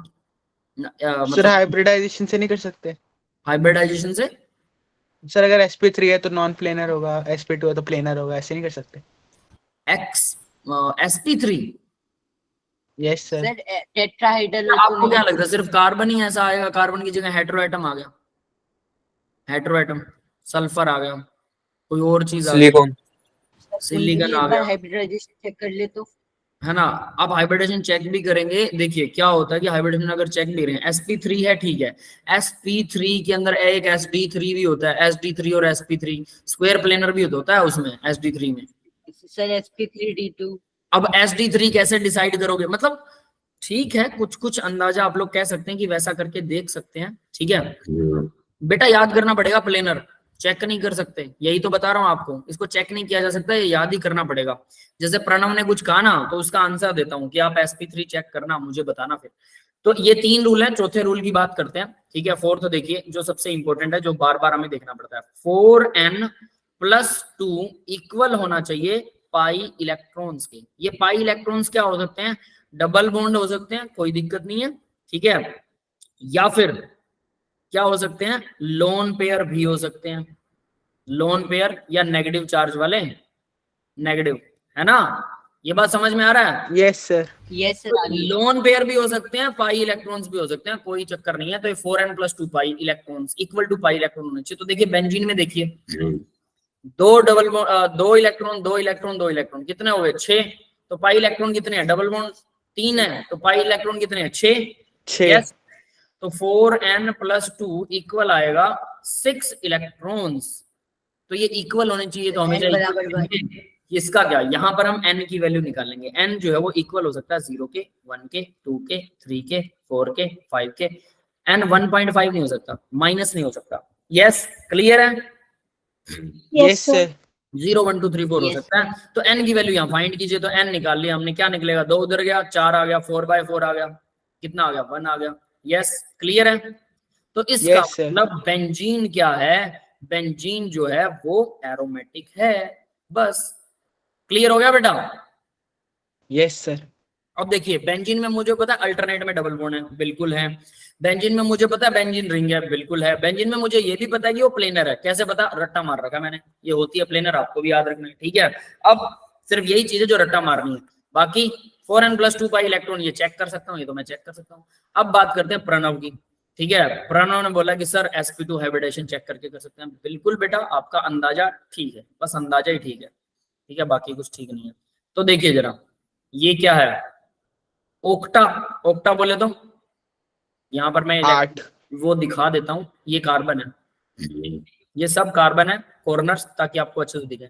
4 डबल बॉन्ड बना रहा हूँ, देखो जरा, तो बताओ ये रिंग है? बिल्कुल है। अल्टरनेट में डबल बॉन्ड है, double single double single double single double single है, यस है, यस सर। ठीक है। यही एक एक्सेप्शन है, इसको रट्टा मार लेना, एक आधा और कोई मिल सकता तो वो भी देख लेंगे, लेकिन आपके सिलेबस में यही सबसे इंपॉर्टेंट है। तो देखिए, अल्टरनेट में डबल बॉन्ड है, बिल्कुल है। रिंग है, बिल्कुल है। प्लेनर है, शक्ल से तो प्लेनर ही लग रहा है, ठीक है। 4n+2 को फॉलो करता है, तो अगर हम इसमें 4n+2 को निकाल के देखें, तो 4n+2 नहीं कर रहा बोलो। नहीं करेगा सर। ठीक है, ये कितने आ गए? 8 इलेक्ट्रॉन्स आ गए, ठीक है। तो 8 इलेक्ट्रॉन्स के हिसाब से n की वैल्यू निकालते हैं। 6/4 कितने आएगी? 2 2 जा 2 3 जा, ये 3/2 यानी 1.5 आएगी। n के हिसाब से ये n को फॉलो नहीं कर रहा, तो ये नॉन एरोमेटिक होगा, क्लियर है। लेकिन इसके अंदर एक और चीज है जो आपको नहीं सर ये पता। तो 4n फॉलो कर रहा है ना, तो एंटी एरोमेटिक होना चाहिए ना। हाँ, एंटी एरोमेटिक है ना, लेकिन इसके अंदर ये एंटी एरोमेटिक भी नहीं है, कमाल की है। भाई आपने 8 कैसे फुट के बताना? 8, ये देखो बेटा, 2 इलेक्ट्रॉन डबल बॉन्ड वाले, 2 इलेक्ट्रॉन डबल बॉन्ड वाले, 2 अच्छा, इलेक्ट्रॉन डबल ठीक बॉन्ड है। वाले, तो 4 डबल बॉन्ड है, तो 8 इलेक्ट्रॉन हो गए ना डबल बॉन्ड वाले। Pi electrons equal pi electrons, pi बोले तो डबल बॉन्ड वाले या लोन पेयर हो सकते हैं। अब देखिए, ये 4n को फॉलो कर रहा है। अब एक और रूल होता है, 4n इक्वल 8 आ जाएगा, तो n की वैल्यू कितनी आ गई? 2 आ गई, ठीक है। तो अगर n की वैल्यू 2 है, तो ये क्या हो गया? Anti, yes sir. तो ये एंटी एरोमेटिक को Yes, sir. फॉलो कर रहा है, लेकिन ये एंटी एरोमेटिक भी नहीं होता। क्यों? अब इसका रीजन सुनिए। ये एंटी एरोमेटिक नहीं है, एरोमेटिक तो नहीं है। 4n+2 में अगर आपने इसको प्लेनर मान लिया तो ये एंटी एरोमेटिक आपके लिए ये क्या हो जाएगा कि ये नहीं। एरोमेटिक नहीं होगा। फिर हम एंटी एरोमेटिक को चेक करेंगे, उसमें भी ये सब कुछ चेक होता है सब, लेकिन उसमें सिर्फ 4n = पाई इलेक्ट्रॉन्स होता है। अगर ये आ जाए तो वो एंटी एरोमेटिक है। क्लियर है बेटा? Yes sir. तो ये एंटी एरोमेटिक तो प्रूव हो रहा है, बट ये एंटी एरोमेटिक नहीं है। ठीक है, अब कैसे नहीं है? क्योंकि इसकी एक्चुअल शेप कैसी होती है, अब वो देखिए जरा। एक्चुअल शेप ये कुछ ऐसा होता है। टब होता है ना, टब, ये डबल बॉन्ड, ये डबल बॉन्ड, ये डबल बॉन्ड, ये डबल बॉन्ड, तब शेप का होता है। समझ में आ रही है? अब ये प्लेनर तो नहीं है। वही नहीं ये वाले जो कार्बन हैं ये कहाँ बैठे हैं? अबव द प्लेन बैठे हैं। ये 4 कार्बन, किसी भी चीज को 4 कार्बन को आप प्लेन में लेके आओगे तो बाकी के 4 आउट ऑफ द प्लेन हो जाएंगे। एक्चुअल स्ट्रक्चर इसका ये है। तो भाई ये जो प्लेनर ही नहीं है तो एंटी एरोमेटिक और एरोमेटिक हम चेक ही नहीं कर सकते। ये नॉन एरोमेटिक है। जब कोई चीज कुछ ना हो तो वो नॉन एरोमेटिक है। क्लियर है? Yes sir. Okay sir. ठीक है, ये कुछ ऐसे वर्क करता है। अमन पूछ रहा सर एक और एग्जांपल याद है भाई किसी को? एक और एग्जांपल, मुझे ध्यान नहीं है। सर हो गया ब्रांडन। सर एक और सर, पेंटागन, एक बेंजीन वाली वो बेंजीनाइल एसिड सर, 2 बेंजीन जुड़े हुए सर एक बार ये वापस बता- बताना, बीच में लेफ्ट हो गए थे। हाँ 2 बेन, अरे वो तो अलग चीजें हैं। 2 बेंजीन वाले कौन सा? नहीं नहीं नहीं वो नहीं, तो सोच रहा था वो तो। कौन सा कह रहे हो आप? 2 बेंजीन? चलो ढूंढ सर लेते हैं। मतलब ऐसा होता है आधा आधा बेंजीन सर होता है एक ही कार्बन से, मतलब बीच में 2 कार्बन लगे रहते हैं, एक तरफ एक बेंजीन रिंग बन रही होती है, एक तरफ एक। आपने करवाया भी है क्लास में एग्जाम्पल। करवाया और होगा, आप- मुझे याद नहीं है। हमें क्या लिखना? नॉन एरोमेटिक कंपाउंड ढूंढना है क्या? Yes. देखते हैं। हेक्सेन, हेक्साइन, 1 हेक्साइन, हेप्टाइन, ऑक्टाइन, नोनाइन, तो बहुत सारे आ गए। हम क्या ढूंढ रहे हैं? मेरा तो दिमाग से ही निकल गया। दोबारा बोलना क्वेश्चन। ऐसा जो नॉन प्लानर हो। Non planar, non planar aromatic, non planar, non planar aromatic. Sir अभी तो आपने बोला नॉन प्लेनर रहता है, एरोमेटिक होगा ही नहीं। अरे नहीं होगा मुझे पता है, बट एग्जाम्पल को किस नाम से ढूंढूं? सब्जी कम नहीं होगा तो कैसे ढूंढ। सर सब नॉन अरे मतलब ऐसा एग्जाम्पल जो मतलब एरोमेटिक का नहीं है और वो नॉन प्लेनर है इसलिए नहीं है। अब बताओ सर कैसे? Exception of aromatic non compounds डाल दो। प्लेनर रिंग कंपाउंड देख लो ना। एक्सेप्शन नहीं यार, कुछ और ढूंढना पड़ेगा। बताओ कीवर्ड बताओ क्या सर ढूंढ? Non planar ring compound. Non planar क्या? Sir non planar ring compound. Non planar, हाँ नॉन प्लेनर रिंग कंपाउंड्स, ये ढूंढ सकते हैं।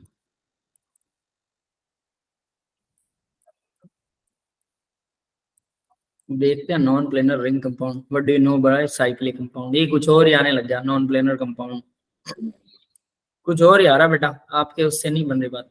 Non planar aromatic compounds, non planar aromatic compounds भी होते हैं, ये भी एक्सेप्शन है पता है। हालांकि हमने कहा कि एक और चीज बताता हूँ। हाँ ये मेरे को याद आया कुछ। ठीक है, अब मेरे को उसका पर्टिकुलर एग्जाम्पल याद नहीं, मैंने पढ़ रखा, पढ़ा भी रखा है। ठीक है, कि वो क्या होता है कि नॉन प्लेनर होता है, कुछ ऐसा होता है, बट उसकी नॉन प्लेनैरिटी ना थोड़ी सी मतलब ऐसे की बजाय ये ऐसे हो जाता है। ये बात समझ में आ रही है?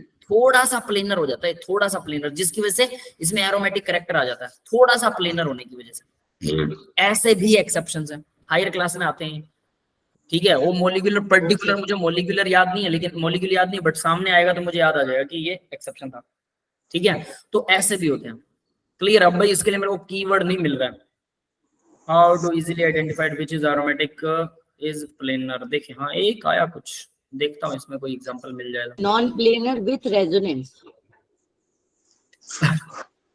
नहीं मिलने वाला है, छोड़ो कोई बात नहीं। मतलब एक एग्जांपल मैं आपको बता चुका हूँ, ज्यादा टेंशन नहीं लेने का। जो सामने आएगा तो आपके, जब आप प्रैक्टिस करेंगे आपके कोई ना कोई पक्का सामने आएगा। ठीक है, तो ये समझ में आ गया भाई, ये नॉन एरोमेटिक, यस सर। ना कि ये नॉन एरोमेटिक है, ना कि anti aromatic. This is not anti aromatic. क्यों? क्योंकि ये प्लेनर नहीं है, इसलिए एंटी एरोमेटिक नहीं है। समझ में आ गया सबको? 2 नहीं 3। ठीक है, चलिए अब आगे बात करते हैं बेटा। तो एरोमेटिक के यही 3 रूल हैं। कौन कौन से? अल्टरनेट में डबल बॉन्ड, रिंग होना चाहिए बेटा, माइक ऑफ रखिए। एरोमेटिक के 3 ही रूल हैं, रिंग होना चाहिए, अल्टरनेट में होना चाहिए, प्लेनर होना चाहिए और 4n+2 को फॉलो करता है। और एंटी एरोमेटिक सारी बातें सेम है, 4n को फॉलो करता है और एंटी एरोमेटिक बाकी सब सेम है, याद रहेगा। और इन दोनों में से कुछ ना फॉलो करता हो तो वो non aromatic, non aromatic, that is called non aromatic. ये 3 ही चीजें बेटा। इतना करने के बाद आप सिर्फ क्वेश्चंस लगाइए, कहीं ना कहीं आपको मिल जाएगा, ठीक है। चलिए अब आगे बढ़ते हैं। तो डायरेक्शनल हम मेसोमेरिक बात कर चुके थे, पॉजिटिव नेगेटिव ये भी पता आपको, तो इनके रिलेटिव ऑर्डर्स की मैं ये भी भेज चुका हूँ। जिसको जो पहले से याद है बहुत अच्छी बात है, आप अपने वाला याद कीजिए। इसमें कुछ एक्स्ट्रा मिलता है तो उसको ऐड ऑन कर लीजिए, कुछ एक्स्ट्रा नहीं है तो आप वाला फिर बेस्ट है, कोई दिक्कत नहीं। हाइपर कंजुगेशन, हाइपर कंजुगेशन देखिए क्या होता है कि नो बॉन्ड रेजोनेंस भी बोलते हैं, बैकर-नाथन इफेक्ट भी बोलते हैं इसको, ठीक है। नो बॉन्ड रेजोनेंस मतलब रेजोनेंस होता है एक तरह का, लेकिन बीच में बॉन्ड नहीं होता, एग्जिस्ट ही नहीं करता वो बॉन्ड, ठीक है। बैकर-नाथन ने दिया था इसलिए बैकर-नाथन इफेक्ट बोलते हैं। Effect of resonance is more dominating than hyperconjugation, ये भी याद रखना, हाइपर कंजुगेशन से रेजोनेंस ज्यादा बेटर होता है। कैसा होता है? तो जैसे देखिए ये 5वां स्ट्रक्चर 9 अल्फा, आपको बस अल्फा हाइड्रोजन प्रेजेंट पता होना चाहिए हाइपर कंजुगेशन के अंदर, ठीक है। तो number of hyper conjugation structure जो नंबर ऑफ अल्फा हाइड्रोजन पर डिपेंड करते हैं at sp3 carbon alpha carbon atoms, ठीक है। कंडीशंस है sp3 hybrid CH-CD bond must be present adjacent carbon पर होना चाहिए। यस बेटा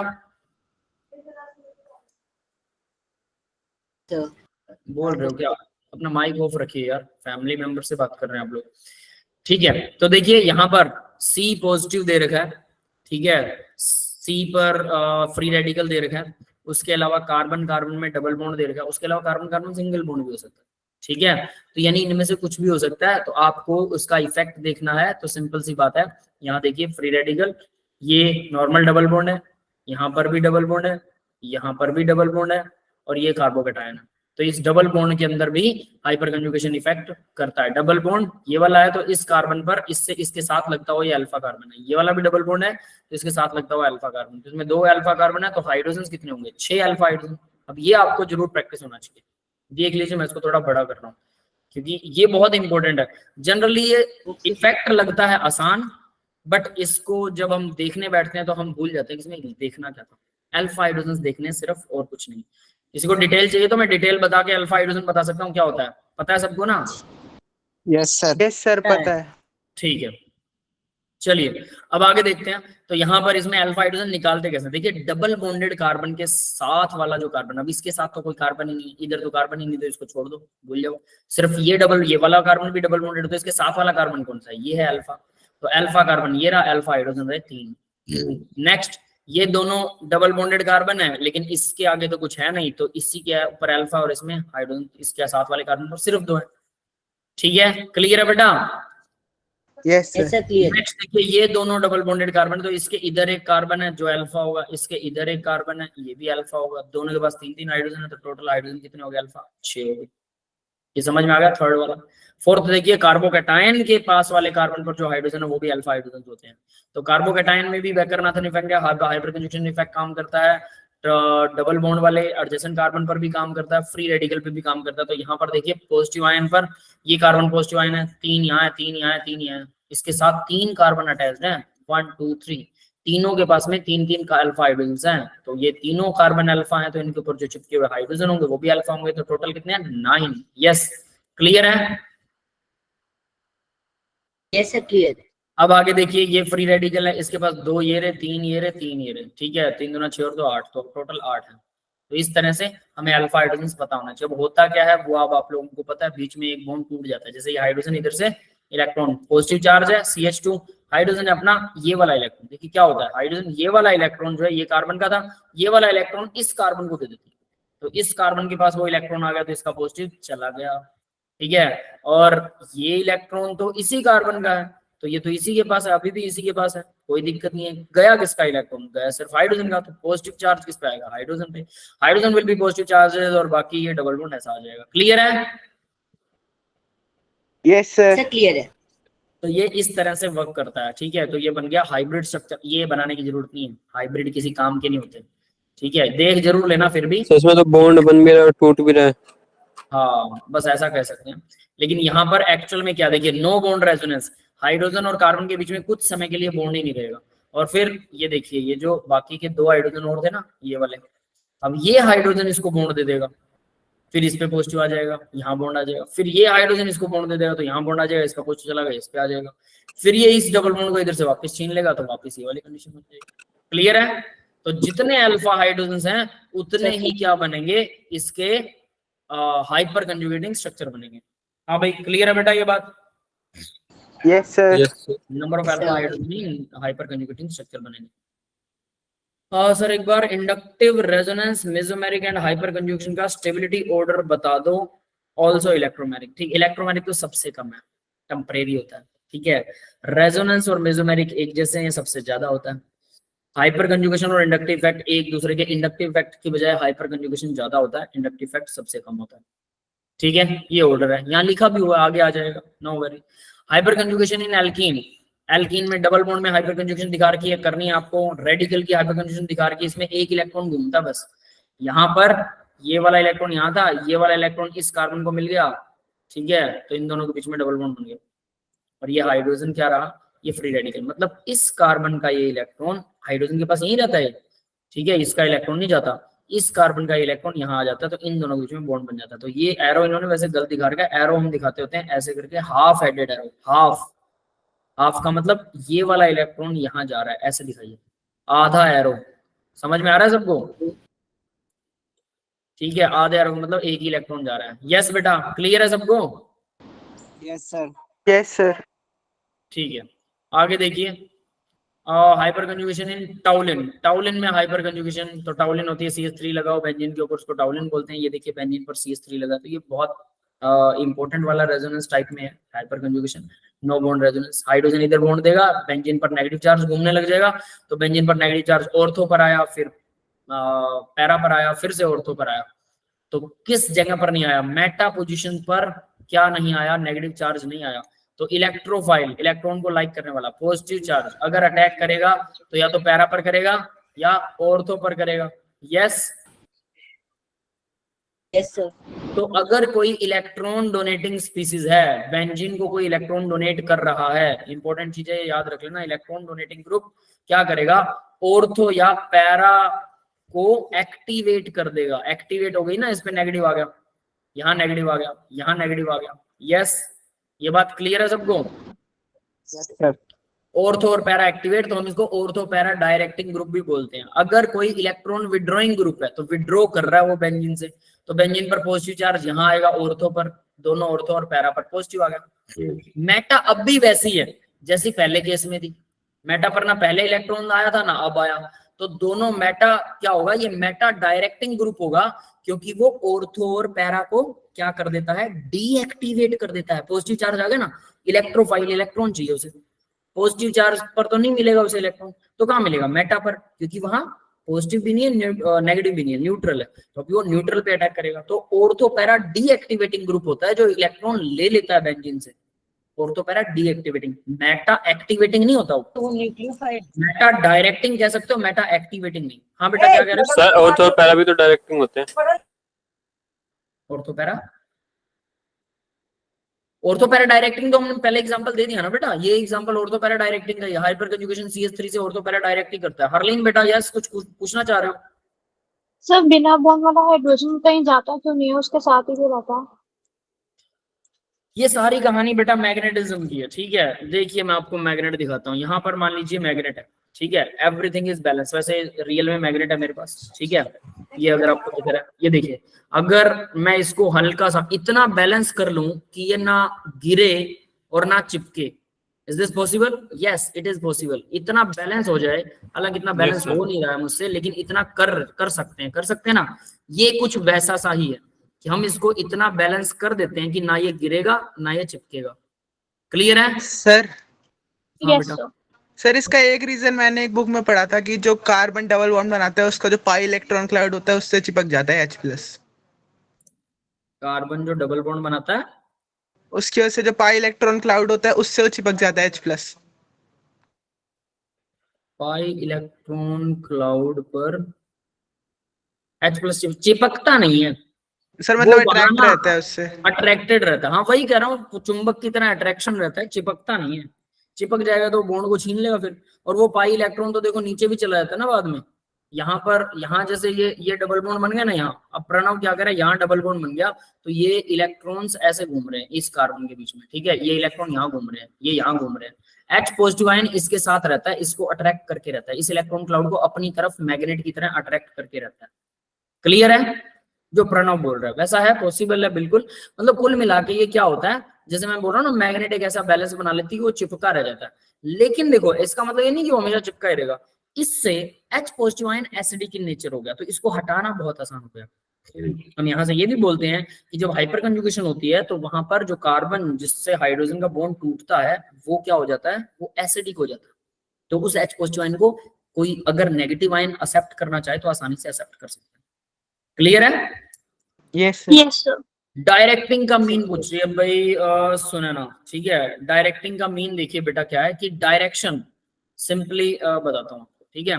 ये देखिए ये क्या चीज है कि यहाँ पर अब मैं जो बता रहा था, यहाँ देखिए नेगेटिव यहाँ आ गया, यहाँ आ गया, यहाँ आ गया, नेगेटिव चार्ज घूम रहा है बेंजीन रिंग पर रेजोनेंस में। तो देखिए होगा क्या, अगर कोई इलेक्ट्रोफाइल इलेक्ट्रॉन को लाइक करता है तो वो क्या करेगा, पॉजिटिव चार्ज है वो यहाँ अटैक कर सकता है, इसी को वो इस जगह भी अटैक कर सकता है, ये तो दोनों ऑर्थो पोजीशन है।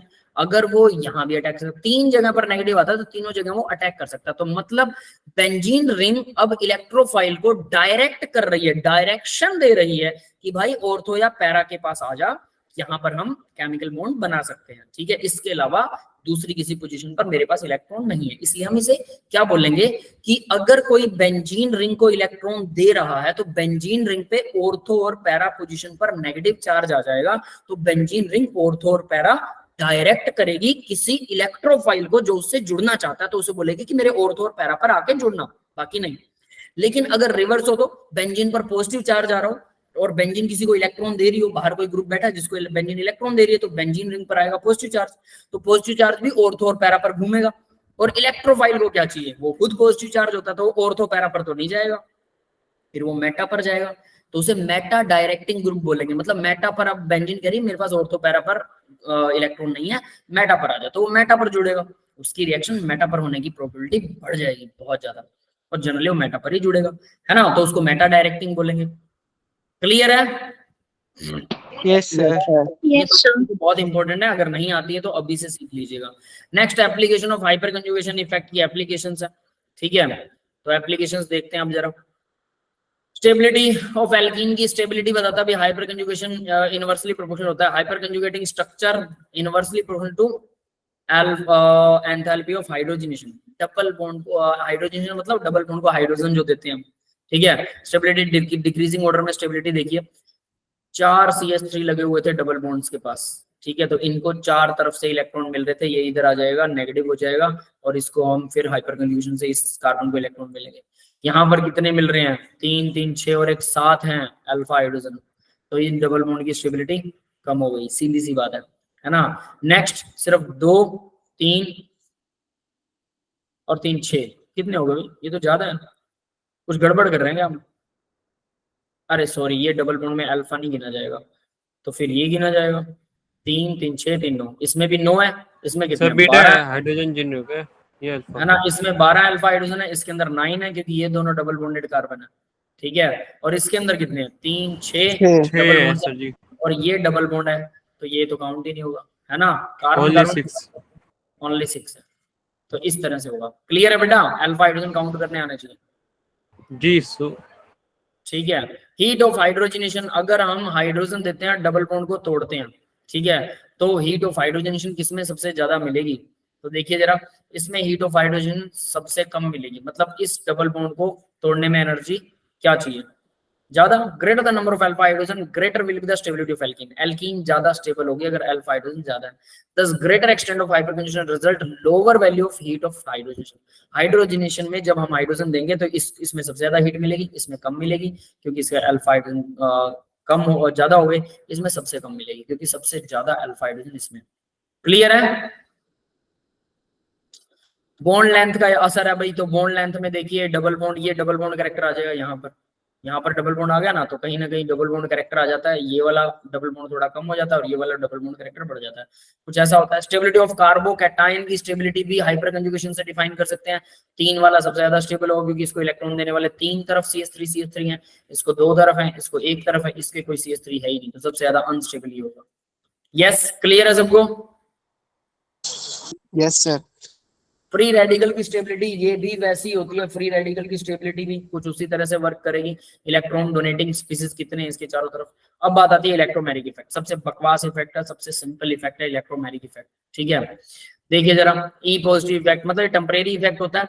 ये डबल बॉन्ड था, इलेक्ट्रोफाइल आया, ठीक है, इसने क्या किया, इलेक्ट्रॉन को लाइक किया और ये चिपक गया, ये चिपक गया यहाँ पर, ठीक है। और इस कार्बन पर क्या आ गया, मतलब ये वाला डबल बॉन्ड इलेक्ट्रोफाइल के ऊपर चला गया, डबल बॉन्ड इधर आ गया, ठीक है, और जिसकी वजह से इस कार्बन पर पॉजिटिव आ गया। तो ये पॉजिटिव टेम्परेरीली चार्ज है, टेम्परेरी, परमानेंट नहीं है, सीधी बात, ठीक है। ये तब तक रहेगा जब कोई ना कोई डेफिनेट है इलेक्ट्रॉन प्रोटॉन को लाइक करने वाला, है ना, न्यूक्लियोफाइल आएगा, न्यूक्लियस नेगेटिव चार्ज, और ये इसके ऊपर अटैक कर देगा। तो ये कुछ टाइम के लिए रहता है, परमानेंट नहीं है। इसी तरह से साइनाइड नेगेटिव है, ये अटैक करता है CO पर, कार्बोनाइल पर, तो साइनाइड तो जुड़ गया इससे CN, अब ऑक्सीजन पर नेगेटिव आ गया, तो कोई ना कोई इसको पॉजिटिव चार्ज चाहिए जो इस पे अटैक करके इससे जुड़ जाए। यस, क्लियर है? Yes sir. ठीक है, तो ये टेम्परेरी होता है, इसमें कोई ज्यादा असर है नहीं। एरोमेटिक कैरेक्टर 4n+2 रूल ये आ गया भाई, यहीं पे था ये, ठीक है। तो aromatic, anti aromatic, non aromatic, ये आप देख सकते हैं, ये रहा, ये नॉन एरोमेटिक है, जबकि ये लगना चाहिए एंटी एरोमेटिक में। समझ में आई बात? Yes sir. Anti aromatic 4n equal pi electrons होते हैं, 4n इक्वल पाई इलेक्ट्रॉन को फॉलो करता है, ठीक है। ये रहा, ये लिखा हुआ 4n पाई इलेक्ट्रॉन, इसके अंदर एनी नंबर ऑफ इलेक्ट्रॉन कुछ भी हो सकता है, तो ये वाला 4n को फॉलो कर रहा है, तो फिर ये क्यों नहीं है non aromatic, anti aromatic sorry, ये क्यों है नॉन एरोमेटिक? इसका रीजन मैं बता चुका, क्योंकि ये प्लेनर नहीं है, ठीक है ना। ए साइक्लिक, प्लेनर और नॉन प्लेनर कुछ भी हो सकता है वैसे इसमें, लेकिन ये नॉन प्लेनर है, इस वजह से ऐसा कर रहा है। क्लियर है? तो ये सारी चीजें लिख रहे हैं। कैरेक्टरिस्टिक रेजोनेंस है भाई, इलेक्ट्रोफिलिक सब्स्टिट्यूशन रिएक्शन करवाता है, डाइमेराइजेशन रिएक्शंस होती हैं, इलेक्ट्रोफिलिक एडिशन रिएक्शंस होती हैं। ये सब्स्टिट्यूशन है, ये एडिशन करवाता है, ये डिफरेंसेस है, और ये इंपॉर्टेंट लगा रखा मैंने 7th वाला, तो ये ध्यान से करना आपको, ठीक है। Inductive effect, mesomeric effect, hyper conjugation, तो यहाँ देखिए स्टेबिलिटी ऑफ कंपाउंड, एरोमेटिक सबसे ज्यादा स्टेबल, नॉन एरोमेटिक बीच में आते हैं, एंटी एरोमेटिक सबसे ज्यादा अनस्टेबल होते हैं, एंटी एरोमेटिक सबसे ज्यादा, ठीक है। GOC2 आया था, फिर इंटरमीडिएट था। फ्री रेडिकल पहले ही हम बात कर चुके हैं, फ्री रेडिकल स्टेबिलिटी भी आ चुकी है इसकी, कार्बोकैटायन की स्टेबिलिटी भी पहले आ चुकी है, कार्बो एनायन की स्टेबिलिटी नहीं आई थी, बस रिवर्स होगा, और ये जनरल स्टेबिलिटी ऑर्डर है, जस्ट ये आपको याद करना है। कोई और बताइए, किसी में ऐसा लग रहा है कि भाई कुछ और करना है इसके अलावा? बेंजाइन आ गया, नाइट्राइन आ गया, क्लियर कर दो, क्या डाउट और क्लियर कर दो, वो रिएक्शन मैकेनिज्म से ही है सर। वो समझ नहीं आया बेटा, क्या कह गए आप? दोबारा बोलिए। सर, रिएक्शन मैकेनिज्म से ही है, डाउट वो बता दीजिए। रिएक्शन मैकेनिज्म से, हाँ बोलिए। इलेक्ट्रोफिलिक एडिशन रिएक्शन क्या होता है? इलेक्ट्रोफाइल आएगा, इलेक्ट्रॉन को लाइक करने वाला, एडिशन रिएक्शन, और वो ऐड हो जाएगा, मतलब सब्स्टिट्यूट कुछ नहीं करेगा, ऐड करेगा। तो ऐड करेगा तो कब ऐड करेगा, सोचो जरा। सर, जब उसे जरूरत होगी, मतलब सामने डबल बॉन्ड होगा, कम से कम डबल बॉन्ड होना चाहिए, तभी तो ऐड करेगा। डबल बॉन्ड होगा ना, डबल बॉन्ड हो सकता है, वरना तो ऐड हो ही नहीं सकता। Yes yes sir. ये बात समझ में आ गई? तो मतलब डबल बॉन्ड कम से कम डबल या ट्रिपल बॉन्ड हो तभी एडिशन हो सकता है, वरना तो सब्स्टिट्यूशन ही होता है, एडिशन थोड़ा हो सकता है, हो ही नहीं सकता एडिशन। ये बात समझ में आ रही है? Yes sir. तो अब बताइए जरा, आपका क्या डाउट है एक्चुअल में? बस यही पूछना था सर, यही था, इलेक्ट्रोफिलिक एडिशन रिएक्शन क्या होता है, सब्स्टिट्यूशन क्या होता है, बस ये। अच्छा बताता हूँ, देखिए थोड़ा सा लिख के बताता हूँ, अभी मैं क्लास स्टार्ट कर रहा था बेटा, 1 मिनट। यहाँ देखिए, इलेक्ट्रोफिलिक एडिशन रिएक्शन का मतलब ही होगा कम से कम डबल या ट्रिपल बॉन्ड हो, तो इसके अंदर से ये बॉन्ड टूटेगा, इधर कुछ जुड़ेगा और इधर कुछ और जुड़ जाएगा, तो ऐड हो गया, निकला तो कुछ भी नहीं। सब्स्टिट्यूशन में क्या होगा, यहाँ कुछ लगा हुआ है कार्बन के साथ सिंगल बॉन्ड में, ये हट गया और इसकी जगह पर OH हटा के मैंने क्लोरीन लगा दिया। सब्स्टिट्यूट, एक हटाकर दूसरी चीज लगा दी, जिसको बोलते हैं ना ऑप्शन, है ना, ये वैसा ही होता है, ठीक है। ऑप्शन होना चाहिए कि इसकी जगह क्या, ठीक है, आजकल मतलब जैसा माहौल चल रहा है, सब एक दूसरे को धोखा देते हैं ना, वो लड़कियां लड़के पहले बॉयफ्रेंड गर्लफ्रेंड के चक्कर करते हैं, फिर धोखा देते हैं एक दूसरे को, तो वो ऑप्शन ढूंढ के रखते हैं पहले से कि अगर मेरे इस बॉयफ्रेंड ने धोखा दे दिया, इस गर्लफ्रेंड ने धोखा दे दिया, तो मेरी दूसरी कोई गर्लफ्रेंड या बॉयफ्रेंड होना चाहिए। ये मानसिकता बन गई है हमारी। कितनी सोचे, कितना गलत सोचते हैं हम, ऑप्शन रखते हैं, हमें अपने आप पर विश्वास नहीं है, सर अपने लेकिन साथी तब भी इलेक्ट्रोफिलिक एडिशन कर रहे हैं हम लोग। बस वही है, लेकिन होना तो एडिशन चाहिए, एक बार जुड़ गया ना तो वापस। हंस जो है ना, हंस सुना आप लोगों ने, हंस का जोड़ा जो होता है ना, एक यस बार सर, एक मर जाता ना तो दूसरा भी। पार्टनर चुन लेता है और वो मर जाए ना पार्टनर, तो वो खाना पीना छोड़ देता है, वो दोबारा कभी पार्टनर नहीं बनाता और मर जाता है। हंस अगर आपसे अफेक्ट हो गया, अगर आपने हंस को पाला है, आप उसे छोड़कर चले गए ना, अगर आपने पाला है, इतना प्यार होता है उसमें कि आप अगर उसे छोड़कर चले गए तो भी वो खाना पीना छोड़ दे और मर जाएगा आपके बिना भी, इतना प्यार होता है हमसे। सोचिए, मतलब ट्रू पार्टनर, ट्रू लॉयल, लेकिन इंसान लॉयल रहे नहीं है। खैर, मैं रिकॉर्डिंग ऑफ कर रहा हूँ, किसी को डाउट है तो डाउट पूछिए बेटा। सर थर्मो से है।